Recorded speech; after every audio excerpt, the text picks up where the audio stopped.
All right, so today I want to talk about relationships. I'm hearing a lot of people, saying, I'm no longer happy. He is no longer this or she is no longer that.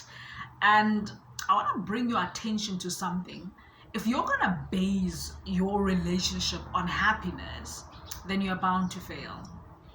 If you're looking for longevity and long lasting relationships, you have to understand that you are with an imperfect partner, and they also need to understand the same thing about you.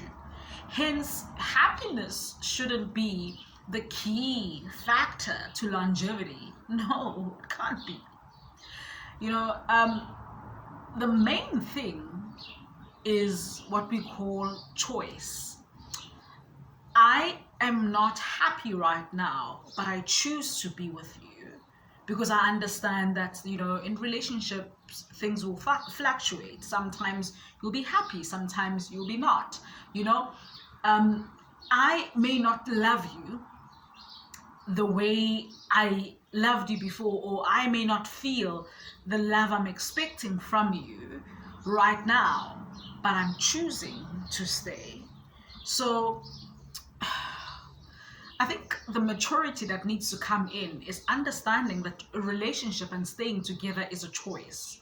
Being honest about the things that you want to achieve together, or the things that are lacking, and how you're going to work on them so that you're gradually both happy. But happiness is not the key to long lasting relationship. Choice is. So if you are praying for rain, you must be prepared to deal with the mud. Um, Understanding that, from rain, you wanted the rain, it's beautiful, it's gonna grow things, it's important, it's a blessing, but at the same time, it comes with mud, dirt. It's difficult to walk in mud. It's difficult to handle mud around you, around the house. It's just, you know, that's what I'm talking about. Rain is the happiness, and rain is the possibility. Rain is, the crops, everything. But then the mud is all the things that you don't like to deal with, but they're there. So having a partner is exactly like that. You want somebody beautiful, you want somebody loving, you want somebody progressive, but there are versions of that person that you have to deal with. I'll give you an example with me. I'm a very ambitious person.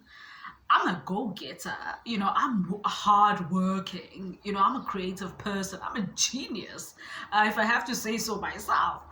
But if you love me, you have to understand there are versions of me that require healing. There are versions of me that are tired. There are versions of me, days upon days, where I just feel not so inspired. Sometimes I just want to be by myself. Sometimes I'm scared.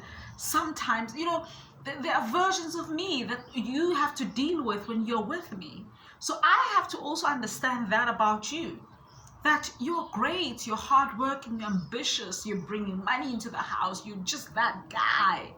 But at the same time, you have a past. At the same time, you have fears. At the same time, there's procrastination. You never know. I have to deal with that and not say, oh, now I'm leaving you because, you're not doing this, you're not doing that, and therefore I'm no longer happy. That's immature.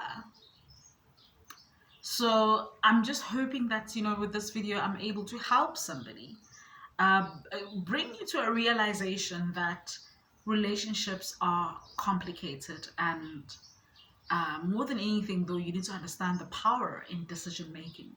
Unless that person is breaking you, unless that person is just taking from you and they're bringing you down, then I think that is a good enough reason to find someone else.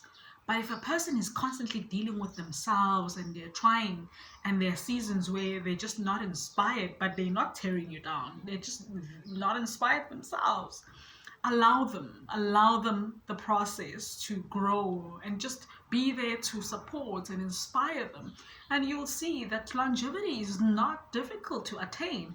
It's just two people understanding the gravity of choice and understanding the importance of agreeing that are going to stay together no matter what, because we've decided. Gosh, I wish you the best. Bless you.